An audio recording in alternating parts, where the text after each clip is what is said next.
lands, Indigenous sovereignty, and the implications of Alberta's potential separation. Canada's foundation is deeply rooted in treaties between Indigenous nations and the Crown, establishing a framework for land use, rights, and mutual obligations. In Alberta, as in many provinces, these treaties cover vast expanses of land, underscoring the significance of Indigenous sovereignty. This essay examines the extent of treaty lands across Canadian provinces, the protection of unceded territories under Indigenous law, and the potential ramifications should Alberta pursue separation from Canada. Extent of treaty land across Canadian provinces. The numbered treaties, 111, signed between 1871 and 1921, encompass significant portions of Canada's landmass. While precise percentages are challenging to ascertain due to overlapping claims and historical complexities, the following estimates provide a general overview. Alberta. Approximately 97% of Alberta is covered by Treaties 6, 7, 8, and 10. Saskatchewan. The entirety of Saskatchewan falls under Treaties 2, 4, 5, 6, 8, and 10.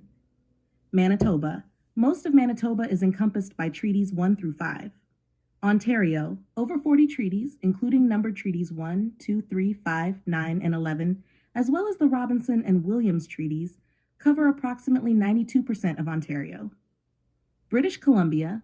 Only about 5% of British Columbia is covered by historical treaties, primarily the Douglas Treaties and Treaty 8. Northwest Territories. Significant portions are under Treaties 8 and 11. Yukon. Modern treaties cover about 8.6% of Yukon's landmass. Nunavut. The Nunavut Land Claims Agreement encompasses the entire territory. Unceded territories and Indigenous law. Unceded territories are lands never formally surrendered through treaties. In British Columbia, the majority of the land remains unceded, leading to ongoing legal and political discussions regarding land rights and sovereignty. Indigenous law, rooted in the customs, traditions, and legal systems of Indigenous nations, governs these unceded territories. These legal frameworks are recognized and affirmed by Section 35 of the Constitution Act, 1982, which acknowledges existing Aboriginal and treaty rights. Furthermore, the United Nations Declaration on the Rights of Indigenous Peoples, UNRIP, which Canada has endorsed, emphasizes the rights of Indigenous peoples to self-determination and to maintain and strengthen their distinct political, legal, economic, social, and cultural institutions. Implications of Alberta's potential separation. Should Alberta consider separating from Canada, the status of treaty lands and Indigenous rights would become a central issue.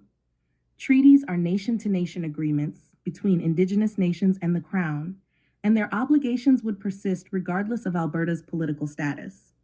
Any attempt by Alberta to unilaterally alter or disregard these treaties would likely face significant legal challenges, both domestically and internationally.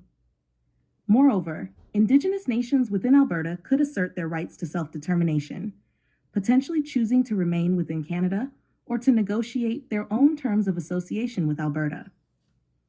The Supreme Court of Canada has recognized the duty to consult and accommodate Indigenous peoples when their rights may be affected, as established in cases such as Haida Nation v. British Columbia, Minister of Forests, 2004 SCC 73. Therefore, Alberta's separation would necessitate complex negotiations respecting Indigenous sovereignty and treaty obligations. Conclusion. The landscape of Canada is deeply influenced by treaties that affirm the rights and territories of Indigenous nations. Understanding the extent of these treaty lands and the significance of unceded territories is crucial, especially in discussions about provincial autonomy and potential separation.